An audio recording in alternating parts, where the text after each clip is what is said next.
Hello YouTube, I got some new Plecos for you, I got some new shrimp.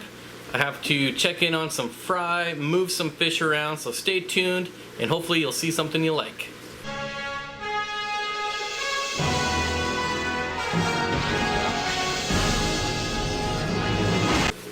Alright, now normally I do not acclimate my fish this way or do this at all.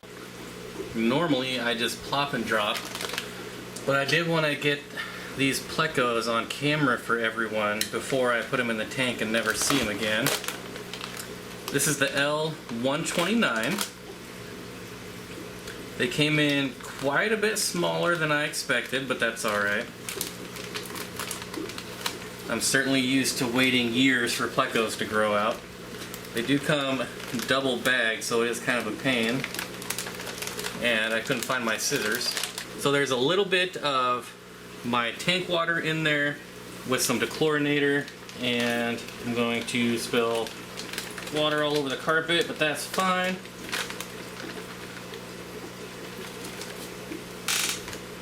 And there they are.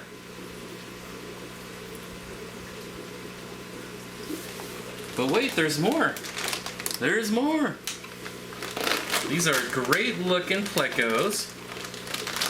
And the nice thing is, they're not super expensive. I'm having some mild trouble with the bags here.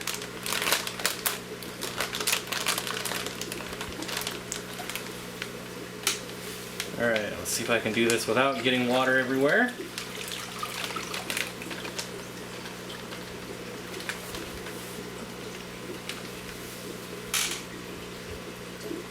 We count 6? Yep. 6. There's a fair amount of poop in the bag, which is nice. I'd say they're about 1.5 inches, maybe 2 inches at most. So I was going to put these in my 50-gallon lowboy. However, I don't know if I want to since they're quite a bit smaller than I expected. So now I've got to come up with a tank to put them in. I'm not sure where that's going to be yet. So I think I'm going to be putting them in my 33-gallon long for now. Mainly, and this is going to sound terrible, that I can quarantine them in here with the guppies.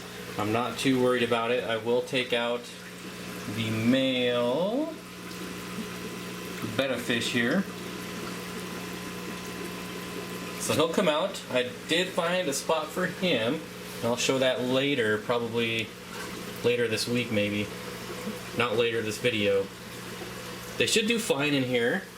The L129 is hypencystrus. They do well in cooler temperatures down to 75, and they'll only max out at around 3 inches. So they'll be just fine with the guppies. The guppies won't bother them. They won't bother the guppies. So I'm going to get them transferred over and still probably never see them again because this tank is really hard to film laying on the ground. I really don't like it, but it's kind of the only solution I have right now. You can see I did put a spawning mop in here just for funsies, not really required. It should help fry survival rate though. Now these being only around that 1.5 inch range, I will have to keep an eye on them.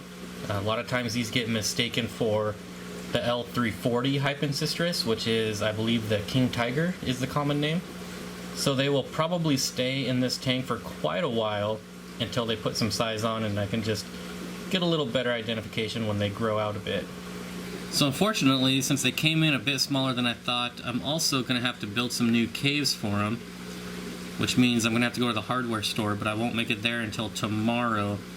Right now the smallest PVC I have is, I think, 1.25 inches maybe, way too big. I need to get some 1/2 inch PVC and make some caves for them.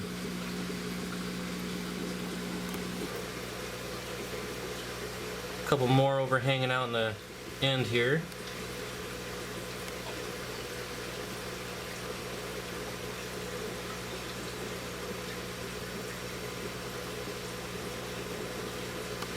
So I was looking around in my garage and I did find some elbows, some adapters here that'll work great. So I'm going to throw those in there for now. Kind of just spread them around here. So I just kind of got them spread around in the tank. One in the back there, a couple black ones. They'll find them, they should do okay for now. So I've been acclimating my new shrimp. Just temperature, I'm going to plop and drop them. Yep, that's right, I'm plop and dropping my shrimp. So let's go take a look. So here's where my shrimp are going, my new shrimp. There they are floating in their bag. They're going in my 75-gallon crypt tank here. But first I need to do a water change real quick, so I'm going to get on that. Also need to change out the polyfill there. As some of you know, this is where Houdini, the miracle bristlenose, lives. I didn't see him yesterday, but I have no doubt he's still in there. See, there's mystery snail eggs in here too. There are some mystery snails. Looks like some dead ones there, unfortunately. But there's one that's alive. Pretty soon there'll be thousands more. Alright, so as you can see, I've got my new filter media in here, and I just wanted to let you guys know again, in case you missed it in my last video, I just use normal batting right here. This is just a little piece I had left over before I bought this new batting. But this I just get at Walmart in the craft, sewing, whatever section.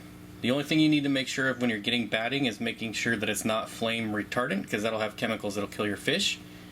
Which is one of the reasons I buy this at Walmart. Since they're so cheap, I know they're not putting any of that in their batting. So just checking in, I got about half the water drained out. Got the front glass cleaned off. I put my Aponigeton bulb in the back here.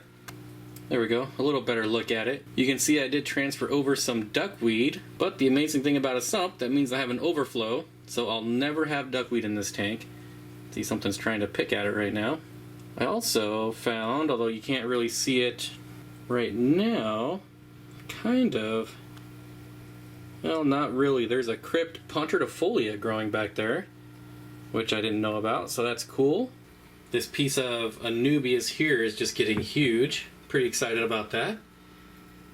The Bulbitis here is getting really big. The Crypt spiralis is really doing nothing, which is kind of disappointing.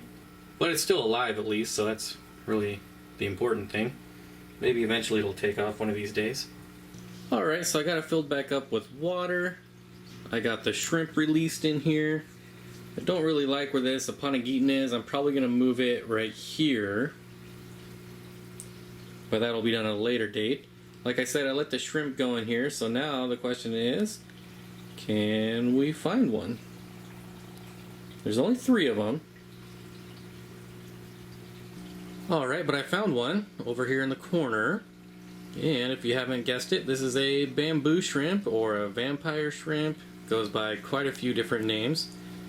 As you can see, he's got his little pom-poms out. And as you can see, these are water filters, so they pretty much just stand there with their pom-poms out and catch particles in the water. Pretty neat. I got 3 of these.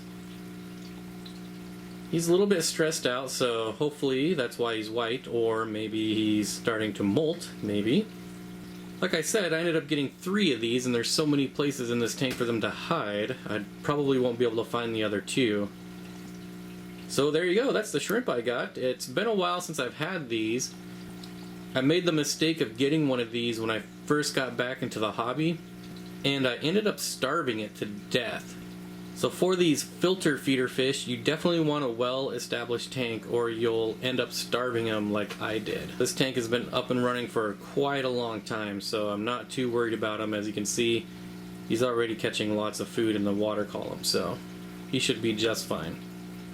Alright, so the next tank I'm going to be working on is the 55-gallon Cyprichromis multi-shell dweller tank. As you can see, I've got the brown algae going on the front of the glass there, which I definitely expected to happen in a new tank. You can see they've uprooted quite a bit of the jungle val up here, so I'll replant that. So I'm going to drop down the water, scrub off that algae, and we'll see where we're at. Alright, so here we are, all cleaned up. Fresh water in. Fish are doing excellent. Plants are replanted. I'm pretty sure that's going to become part of my weekly maintenance, is replanting these jungle val, but kind of expected that. Getting some nice algae growth on the shells here, which is great for when the fry pop out of them. Gives them something to nibble on. There's all kinds of breeding going on here.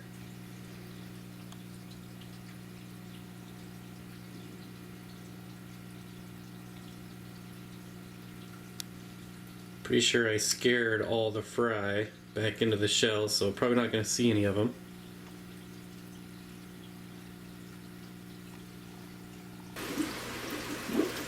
So I promised an update on the fry.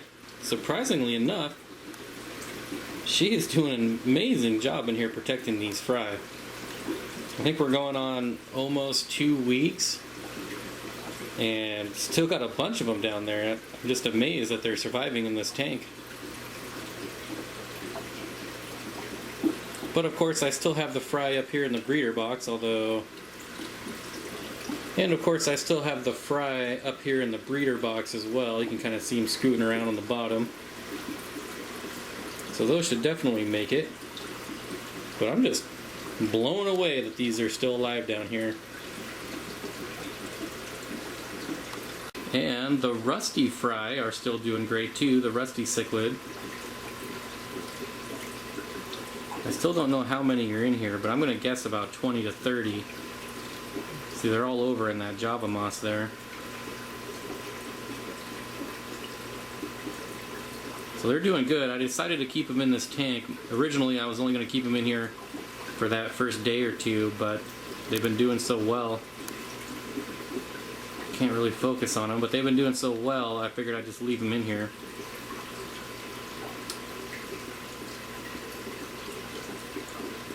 Both of these fry are getting Repashy twice a day.